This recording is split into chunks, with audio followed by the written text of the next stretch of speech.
Good morning, ladies and gentlemen. I welcome you to this class where we are going to look at the information networks. We are in our class of fundamentals, and I believe that today might either be the last class or might be the second to last. So I believe you guys, you are listening to the videos, all whatever we are lecturing, and you guys, you're getting them, and I believe you're understanding. So at this particular time, we ended, last time we ended on slide 104. So I'm going to continue from there and give out some other things that needs us to continue. Information networks, a computer network is a group of interconnected computers. When we talk of a network, I don't mean something different or something new. I know we guys who have seen networking or network working among ourselves, whereby you can pass information to your friend, and you also pass it to your friend, you also pass it to your friend, you also pass it to your friend. So it moves from different peoples until it reaches the end. So that's automatically a network. So a network is like a chime. Are we together? So it keeps pulling one node to another node, another node, another node, like that. So that's why we are saying that a computer or a computer network is an interconnections of either two or more computers connected together, or is a group of interconnected computers or devices. Are we together? So we have advantages of a network. One, it has speed. Obviously, we have seen that whenever we want to send, for example, if you're sending a letter here to London, you may need either 2 to 3 days for you to reach, depending on which type of transport you have used. But if we use the internet, it becomes so quick and easy to reach the person. Within microseconds, it will have reached London. But if you use a bus, you use a railway, you use probably road transport, or maybe use water, or might be use air transport, all those ones will delay. They may reach in 2 to 3 days or 5 days, even a week. I think that. Whereas the internet, immediately as you communicate like this, it's microseconds, depending on the speed of the bandwidth or the links that you're using or the devices that are involved in communication. Are we together? So it has speed. Sharing and transferring files within a network are very rapid, so it will be very fast, thus saving time while maintaining the integrity of the file. Are we together? So it will be able to reach in time. Two, we have cost. Individuals licensed copies of many popular softwares programs can be costly altogether. So in most cases, we have some software that we normally use, but you find out that they may be expensive to us to be able to buy them. And what do? We use internet to get them for free. Is it okay? So it becomes of a great advantages to the poor or those who cannot manage to buy this or to afford the softwares or any other thing that may be needed. The networkable versions are available at a considerable savings. Shared programs will be shared on a network, allows for users upgrading of the programs on one single file server instead of upgrading individual workstation. Are we together? So in case if there is a document that may need to be upgraded, one can sit in one machine and then be able to upgrade. The moment you upgrade that file, it will be stipulated to all other files, to other fields, to other computers, whatever they will be across the globe, since what we're using is internet based. We are still continuing with the advantages. We have security. With the computer, with the network, we expect the security to be fast or to be there and to handle most of the issues that the thieves may need to use to steal our information. So sensitive files and programs on the network are passwords protected. Are we together? So we need to protect our documents online, because it's possible someone to channelize the information and be able to steal and do anything to our document. Are we together? So established for specific directories to restrict access to authorized users. So we shall restrict some of the directories. When we talk of a directory in networking, we mean a folder. Directory is a word of Linux. Are we together? So here, in simple terms, we mean a folder. So that is a directory. So designated as a copy inhibit, so that you do not have to worry about illegal copying of programs. So if you have already protected your file or your folder with a password, then you'll not be worrying about anyone might be trying to do what? To attempt it or to do some copying of illegal person. Centralized software management. The software can be loaded on one computer, the file server, eliminating that needs to spend time and energy altogether. So it will always have, for example, if I'm installing, let me say, Office 2019, or Office 2010, or 13, or 16. I can install it and I can put on my machine here, which is centralized. Are we together? Then I install it on the server, and I can install all these clients. If I have 30 computers in lab 1, I have 40 computers in lab 2, I have 60 computers in lab 3, I can install all those computers using one single machine seated somewhere. Are we together? Which is a server. And all these machines will have the office, the application Office 2016. Are we together? They will be having them wherever they are. But what did I use? I only used one single machine, which is a server, either in the office here, and then I'll be able to install the rest of the machines. It will always save time, so it is an advantage to us. The last second, resource sharing. In networking, we expect, because more especially when we are defining networking in networks, we normally say it is an interconnections of two or more computers or devices with a purpose. What do you need to share? You need you connect to each other to share resources. Why do you need to befriend a friend? You need to befriend a friend so that he can give you the other more ideas of what you don't have. I think that. So that's the reason why you are connecting, you are getting a friend, because they say two heads are better than one. So with that sense, for us in networking, we normally connect computers with the purpose of sharing resources. For example, if I have a file on my PC1 and I have another file on PC2, is it okay? I can be able to access a printer that is on PC2, and then I can be able to access a file that is on PC1. Are we together? Because they are directly connected to each other, therefore, obviously, one will have to work as a server and another one will have to work as a client.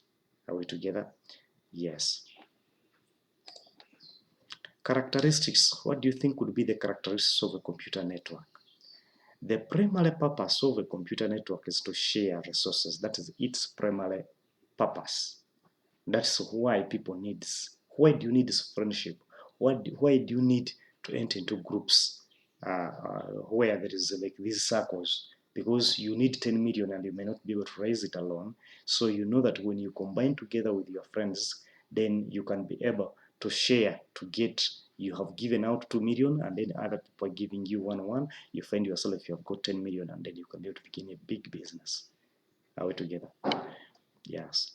You can play a CD music from one computer while sitting on another computer altogether. You can access the CD room of an NXT machine or any remote device.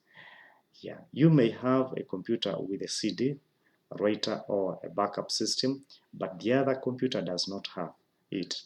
In this case, you can burn a CD or make a backup on a computer that has one of these, but using data from the computer that does not have a CD writer or a backup system.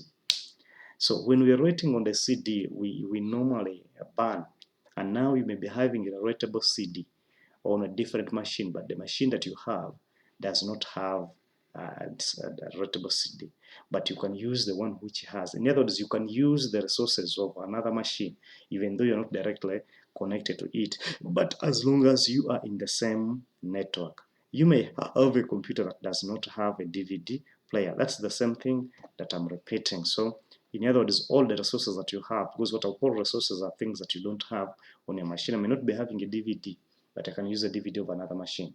I may not be having a CD-ROM. I may use the CD-ROM of another machine. I may not be having a printer. I may use the printer of another machine. I may not be having a scanner. I may use a scanner of another machine. I think that. So all these things are the same.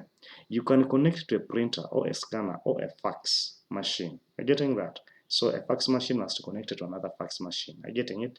To one computer and let other computers of the network print or scan or fax to that printer or scan or fax machine. Are you getting that? You place a CD with the pictures on one computer and let other computers access these pictures. Are you getting that? So you can access the pictures wherever you are, as long as you are on the network.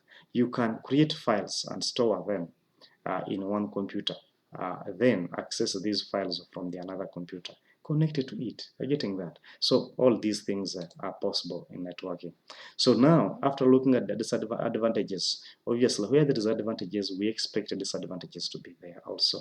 One server breaking down may affect the number of computers. I think that because we deal in an environment where that we have a centralized device, which is a server, and we saw that a server is a special device or a special computer that is dedicated for administering the rest in all other services that the network administrator may want the server to serve. You're getting that? So when that machine that is given a responsibility, if it fails to work or it breaks down or it collapses, then you expect no any other work to be done at any single time, in any client. Are you getting that? Because the central server has collapsed. So that's one of the disadvantages. We have vulnerables to hackers, crackers, and viruses. I think that when this server has been affected by the vulnerable, has been affected by hackers, then you will not work. Or crackers, in other words, someone who enters into the system with the intention of destroying the information.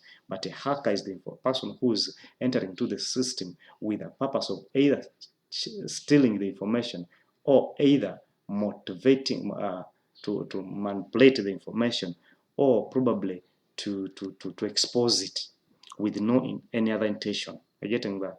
A virus is a software that will always be able to enter into the system and destroy the work or your data that you have stored. So a vulnerable is a weakness that either a hacker or a cracker or a virus will be able to use to enter into your into your system. I normally use an example of a human being. We know that human beings will have what I call the immune system, and this is the white blood cells that we call the defense mechanism in our body. If the disease realizes that we have weak white blood cells in our body, or the defense mechanism, the system then it will be exposed to so many diseases. And that's what people who are suffering from HIV always affect, because the HIV enters into your body and then fights the white mechanism, the defense mechanism into your body, and breaks them. So when it breaks them, then it allows other access to other diseases to enter into your into your body. I'm getting that, because there's no any defense. So that's a weakness that that the diseases are taking a chance to win or to get what they want from you. So weakness is anything that someone can use for him or her to enter into your system or to destroy you. Are we together? So that's a vulnerable or a weakness or a loophole. There is cabling and installations may be expensive. So there is a laying down of cables. It may be so expensive to someone. Installing them might be terminations of the cables may be expensive to him. He may not be not meaning it being expensive in terms of money. It may be expensive in terms of technology. on how to work with them. I'm getting that. For example, I myself, I don't know how to terminate a fiber optics. I'm getting that, but I know how to use a UTP or a twisted pair cable. But with a fiber, I don't know. That means when I come across that cable, it will be of high expensive to me. I will have to hire someone to come and do it for me because I personally, I don't know. So that's the expensive you're talking about. So the network manager may need to be employed to run the network. So you'll need a network manager into the company to run most of the activities. Then could degrade in performance. So even the network may degrade or it may go down in the performance. We have what are called types of networks. But before I talk about the types of networks, we have what are called classifications of networks. Altogether, we have two classifications of networks. This is where we have the client-server network, and then we have a peer-to-peer network. A client-server network, this is where you have a centralized device that is supposed to administer the rest of the of the devices altogether. Whereas a peer-to-peer network, this is a network where one works as a client and one works as a server interchangeably. Are we together? So, and the example is particularly two directed devices connected to each other. Are we together? Those are the classification. Then the types we have, there are so many of them. We have a local area network, that's a LAN, which is always covering a small geographical location. And then we have a LAN, we have a one that always covers a large geographical location, and so many others. So the one that we have in front of us in our slide here is a local area network. Supplies the networking capabilities to groups of computers in a closer proximity to each other, such as in an office building, school, or home. So this is a small local area network, and I believe that most of you guys, you have connected this. We have an example of this can be a PAN, that is personal area network, whereby you can put on your Bluetooth, and I put on mine, and I download anything that I need from your machine. Is it okay? As long as we are in the nearby or the next building or within the small range. Is it okay?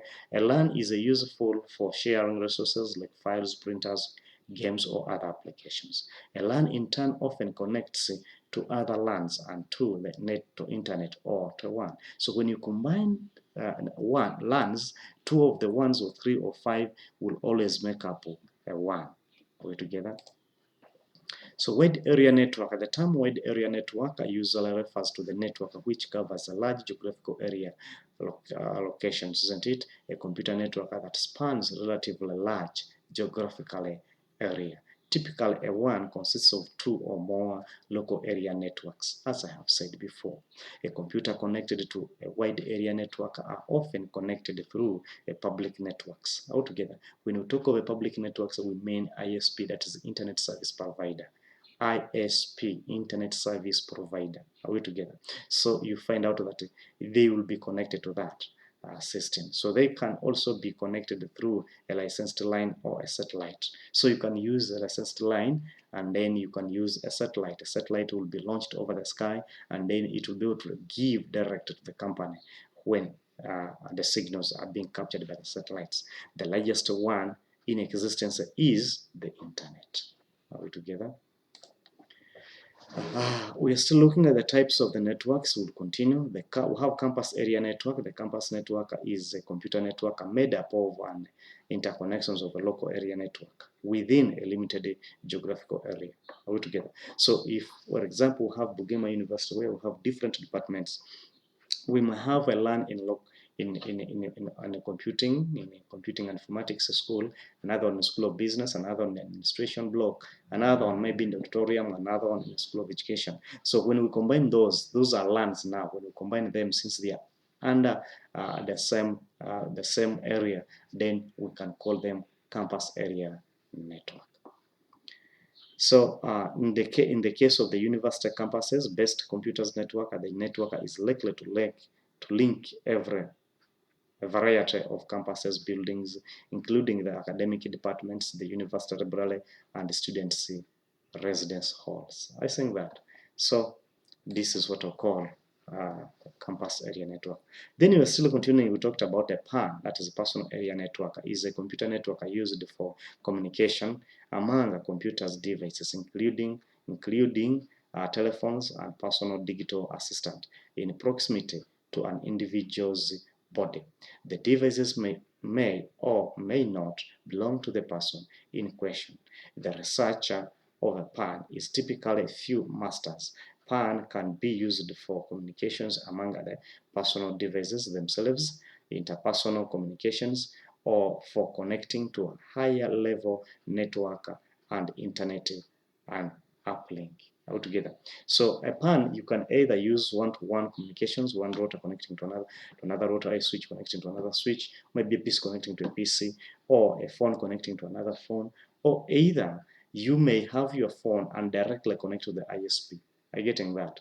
Like for example, when you get a SIM card and then put it there, then you'll directly connect to that. Or you get a USB modem put on your laptop, you'll directly connect to the what? The ISP. You don't pass through any other device. You are directly connected. That's what I call the uplink connection. A personal area network may be wired with a computer buses such as a USB and FireWire. So wireless personal area network, that's WAPAN, can also be made possible with the network technologies such as Bluetooth. Is it okay?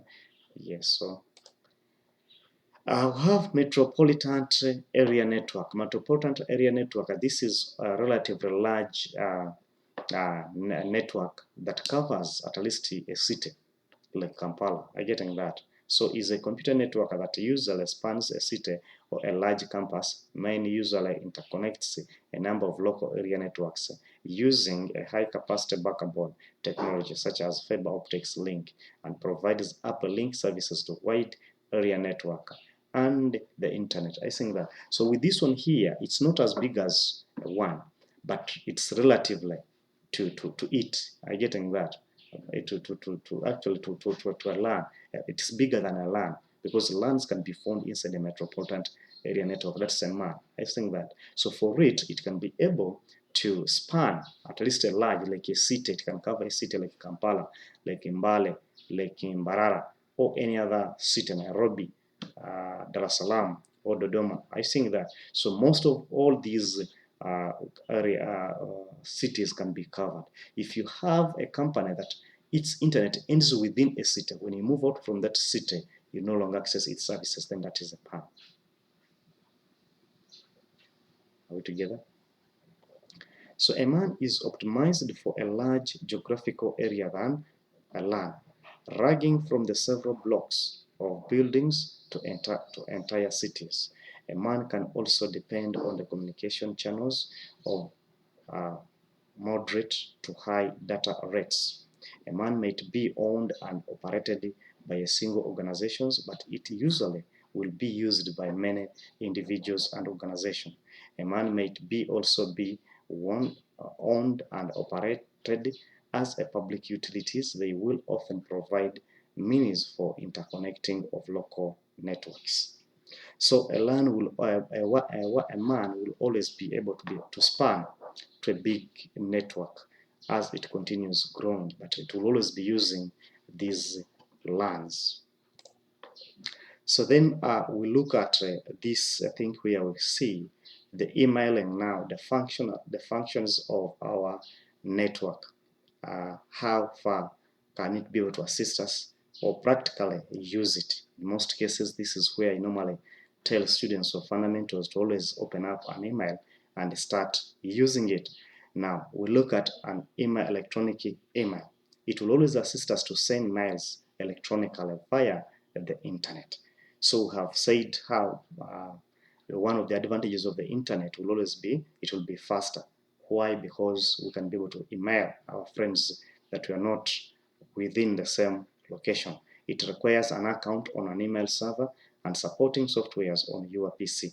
So you will need an account to recognize the organizations, for example, Gmail's, Rocketmail, Hotmail, Yahoo, etc.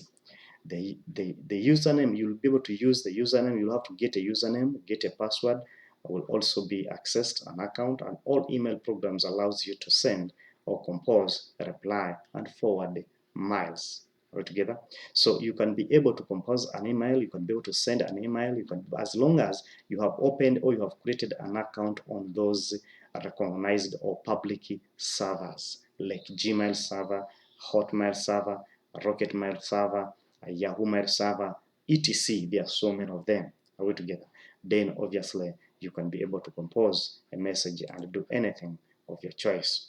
Obtaining an email account, you will need an email server, as I've said, like post office, in order to send and receive the email.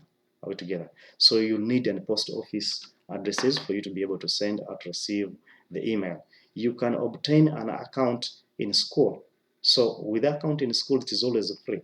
Like students of Bugema University or any other school, you are free to open up an account and it is not licensed. You will not be asked any single coin because the university pays for you. Are we together? You can pay for the account through an ISP such as MTN, Airtel, and so many others. Are we together? As long as you need, maybe it may be a business account. So if it is a business account, you can open it and then you'll be paying for it. You can get free accounts from maybe www.hotmail.com, www.yahoo.com, www.google.com. I think that. So all those ones can give us free accounts. So another thing we look at, to have privacy and terms of agreements. In agreeing or in opening up an account, we always have to assign an agreement between we and the organization. Why? Because we expect your emails to be used by different people, and then either to contain sensible informations that people may need to acquire or to steal. Are we together? So you need an agreement between you and them, and then privacy for your information, because not whatever you receive in the emails need to be exposed to everybody. Are we together? They may be sensitive information, they may be your data, your documents, and then you don't need everybody to see them. So it should be privacy. Are we together? So how email is less private than US than us, Miles. If you need privacy, send a letter. Are we together? So if there is a total privacy from your emails, then you need to send a letter to them. Every mail server has terms that you must agree to. Are you getting that? So every server will be having the rules and regulations that you need to agree to for you to continue to do or to open up or to create an email over there. One, no copyright infringements. Copyrights, isn't it? So you don't copy. In other words, your email is going to be copied and then be given out to any other person without your consent. Are you getting that? No harassing or stalking. Are you getting that? You're not harassed that because you have an email and any person puts you on task. No jack miles or spamming. You don't need to receive emails that you have not subscribed for. Are you getting that? Emails that are coming from different places that are not required for you, and then to fill up your email. No intentional sending of viruses. Are you getting that? You agree that there is no intentional sending of viruses through your emails. Are you getting that? So all these ones are terms and conditions that a company will always agree with you in order to be able to open up an account with their server and be able to give you the services that you also need from them. The mail folders now we look at after assuming you have created an account, and I'm talking to people who already have accounts and they can be able to use the accounts altogether, because this is one of the advantages of using the internet and studying web fundamentals. Each one of you should have an account and be able or be in position to use it. Now we can look at the folders that are found inside these accounts. How can we use them? Assuming they have sent for me a message, where do I need to find it in this platform of mine? Inbox is the new messages as well as messages that have been read altogether. So with inbox, you expect to find messages that you have read and even messages that the new messages that have just floated in or that has been sent to you. Are we together? That's what I'll call a folder called inbox. Then we say outbox, the messages not yet sent. Outbox, these are the ones that you have already compiled the message, but these messages are not yet sent or delivered to their destination. They are still in your email. Send items, these are the messages that has already been moved or you have sent. They are out of the outbox. Deleted items, the messages that has been deleted from the folder or that has been deleted from your email. Are we together? Custom folders, additional folders created by the user. Is it okay? So you can add uh, you can add a folder into your email, like that is a customer folders. Are you getting that? Depending on what you need or how you want to call it, then you can connect it. An email address, every email address is unique and consists of two parts, a username and consists of two parts, a username and a host computer altogether. So when you open an email, it will have two things. One, it will have the user email, you, the owner of the what of the email name, isn't it? And then it will have the server that you are hosting. Which server are you using? For example, I can have Twesige Johnson. Is it okay? Then at means this one, Twesige Johnson, is the username, me. Are we together? Then at is allowing me to connect to the server. Which server? Gmail or Yahoo Mail or Hotmail or Rocket Mail or any other email or any other server that I'm using. Are we together? So these things will be done, and this is a combination of two what? Of two things. So the username and the host computer. The host computer is that computer that you're hosting, that server that you're doing what? You're interfacing. Which server, which services are using? Is it Gmail, Hotmail, or what? That's what we're talking about. The host computers can be omitted if you are logged onto the same network or host computer. So sometimes people can write when they have reached where to put the username, you can put Presky Johnson, for example, and I press enter, automatically it will roll because I'm logged into the same network. I'm getting that. So I don't need to put at gmail.com. I'm getting that. I may leave the host name. Why? It may be omitted because I'm logged into the same network. I'm getting that. But if I'm logged into the different network, then I have to specify which server am I trying to visit. Is it okay? So you'll be careful with that. What is the internet now? What is internet? The internet is a worldwide network of connected computers altogether. So the worldwide, the connections of all the various devices across the globe, it's what I call the internet. Are you getting that? The communication across the globe. You, when you're communicating to your friend, another one across the globe, that's what I call the what? The World Wide Web. Is it okay? That's the internet. This allows the sharing of electronic information and resources altogether. So it will allow us to exchange services or electronically. So the internet is considered the largest telecommunication systems ever created. So the internet is actually the global. It's big. It covers all. I'm getting that. So no one whom can say that he owns the internet, because internet is created by each and every individual that is in communication. Is it okay? So we are communicating together, all of us. Is it okay? So when you're a person with a phone, someone is saying what is doing, all of us, we are communicating over the internet. So even though for me I break off, but others will remain. Therefore, it does not mean that when for me I go off, then the internet will die. It cannot die. I decide to go on or not. I'm getting that.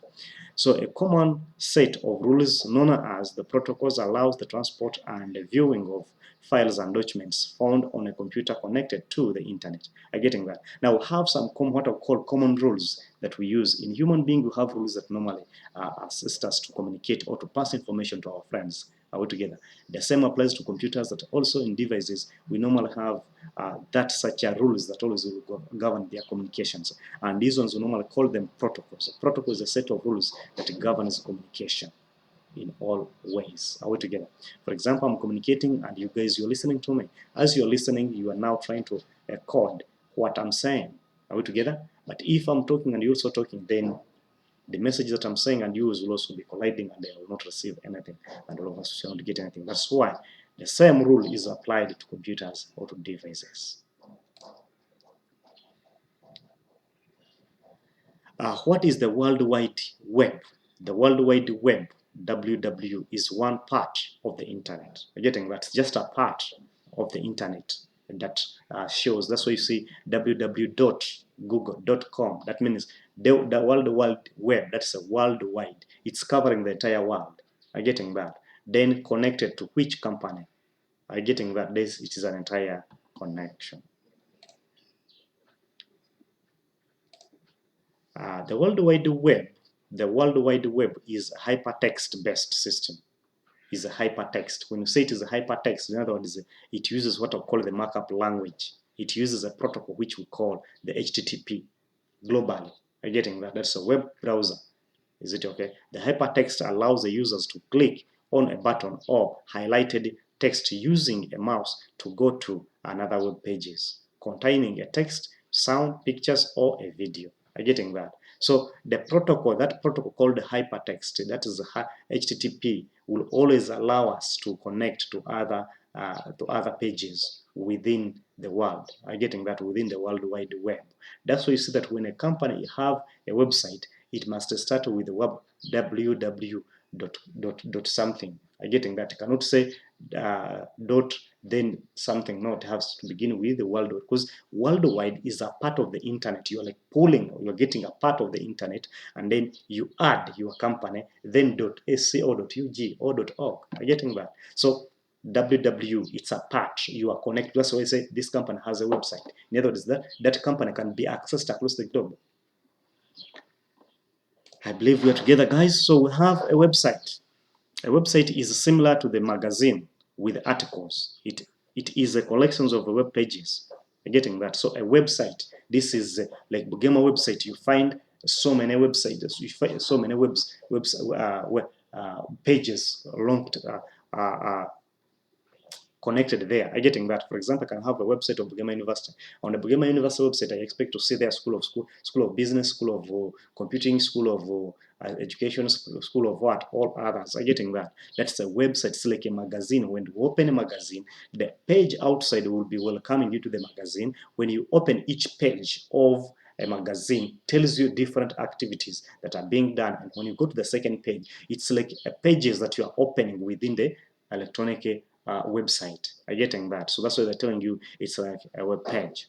A home page is the front cover that tells what is inside. Are you getting that? The welcoming page. Like, for example, when you look at our gate there, you say, welcome to Bugema University. That's a welcoming page, but you have not yet entered into Bugema University to see the details or how Bugema University is built. Are you getting that? Or how is it arranged? So when you open the page or the magazine, then you'll be able to see what is inside it, where School of Business is and where School of Education is, where School of Social Worker is. Are getting that? And so many others. We have a web page is an individual page that can be found on a website.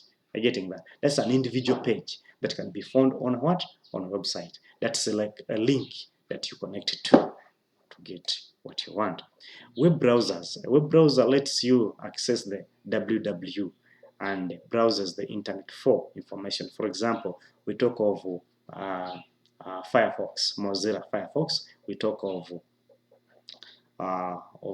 Google. We can talk of Opera. Are you getting that? So all those ones are what? Are browsers.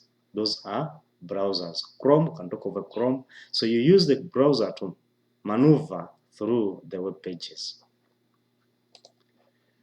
Parts of a web browser. Parts of the web browser will have a title bar, lists the title of the web page that you are viewing. It will list down all the what? All the web pages that you're doing what you're viewing. There are three buttons to the right of the title bar, which reduces, maximize, or close the screen. Are you getting that? These are the ones, like for example, these ones here. You can see this one here, that's minimize, and this is maximize, and this is close. So these are that's what they're referring to. Of the content area displays the current web page that is open on the browser. So the content area, it will be exactly which web page you are on or what you have visited. We have the address field, shows the URL in bracket web addresses of the web page that is currently displayed. Address field shows the URL. It will always be showing the URL. The URL is the Uniform Resolution Locator. Are we together? The Uniform Resolution Locator. The web page, particularly over that, the link in HTML that links you to that page. So it's what you'll be seeing. The status indicator shows whether or not the web page has completely loaded and can be viewed. The status indicator will always show you whether it will be able to load or not. That's the browsing that you'll be seeing always in the corner here. Browsing either around like this or waving like this. Are we together? It will be trying to see whether you can be able to access the page that you want. We have progress bar, indicates how much of the web page has loaded for viewing. So it will give you a link, how many of them have you opened, how many ports. So these are links that are opened here that you see there. I getting here one, another one, another link, another link, another link, and so you are compared so many of them. So this one will be indicating how many pages have you. So status messages field tells you the status of the web page, indicates when the web page is done and open for viewing. Visiting. So it will be showing you how many web pages are open and being viewed for what? Being seen for viewing. So parts of the web browsers will have scroll bar. This is used to move up or down on the web page. This one here. You can scroll up or scroll down. It's like this one here, which you can be able to move up or move down. Is it okay? Yes, so that is it. So another slide will be showing us that a browser reads the www pages which are written in hypertext markup language, HTML, and converts them into a readable form. Are you getting that? So the browser will always read this www and then its markup language, and then converts it to a readable information for a user. To look at an example of HTML, click the View menu at the top of the browser screen. This brings down a sub-menu screen. Click on the source, and after viewing, click on the X to close the screen button, to close the source box. So if you want to view and see how the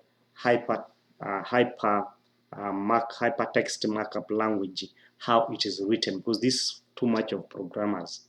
These people who do fundamental web programming are the one to look at this and be able to go in details of this. Is it okay? And look at how these things can be done. So if you want to see how do they look at, you're free to follow this this one here, and then you'll be able to see what you're supposed to get. How to access a web page. Here are 3 ways to access a web page. Are we together? 3 ways to access a web page. Type the uniform resolution locator in bracket URL in the address box. So in the address bar, you can type www.mybigoogle.com. Are you getting that? If that's the one, then you'll access your what? Your website. Click on a hypertext link on a web page. Then you can click on a hypertext link on a web page and you access what you want. Use a search tool such as a keyword search engine or web directory. Is it okay? So all these ones will connect you. How to access a web page? Type the URL in the address box. Type the URL RSS locators and browse. Click go or press the enter button on the keyboard. So these are the procedures that you need to follow for those who have not yet used the internet. And then these ones can assist you to peruse or to view, to move through the what? Through the page. The web addresses must be correct, no misspellings. If you misspell it, automatically it will not give you what you need. Extra spaces, etc. to go to the correct web pages. So you need to have a correct website so that you can move you to the correct what? To the correct website. How to access the web page? When you place the mouse cursor over a link, the arrow will change into a hand. Are you getting that? So when you press and then you see something like this, isn't it? Something like that, meaning that that one is is a link, is a web page that it is trying to take you to another more information. You normally see them for those who have used the internet. You always see that. Use your back button to return to the original web pages. So you can do that. Searching engines, search tools helps you to find the information on the web, on the www.something. No single search tool finds every website or web page in existence. Different search tools search different and overlapping parts of the web. Getting that? So you have to get different tools or different websites that you have to use so that you can avoid the overlapping. Is it okay? Yes. So how to access the web page? Use a search tool. Example of a searcher tools includes, so these are searching engines that I told you. So you can use Google, you can use Alta Vista, you can use Yahoo, you can use Locus, you can use others are there. Then you have, after you have now recognized that we are already connecting, we have now seen, we have seen the hardwares, we have seen the softwares, we have integrated the software with the hardware software, we've seen the application, is it okay? And then now we have looked at the network, is it okay? Then we have looked at the internet, is it okay? How the network and the internet are related, how are they related? We have seen that. And now we are now looking at the ethics, the procedures on how a computer can be used altogether, because it's not, you are not supposed to misuse the computer. You being a human being does not mean that you should violate others. Is it okay? Yes, you are a human being, but then observe, do what is right, but don't violate others. So me knowing a computer, I'm not supposed to misuse the computer. One, what is ethical behavior? That's one of the points. We're looking at computer ethics. What is ethical behavior?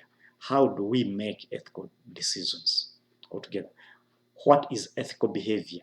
The characteristics on how you behave or how the computer may be used. Let's continue. Ethical decisions are made based on ethical principles. Altogether, are made depending on ethical decisions. Are we together? So those are ethical principles. Ethical principles are ideas of behavior that are commonly acceptable to society.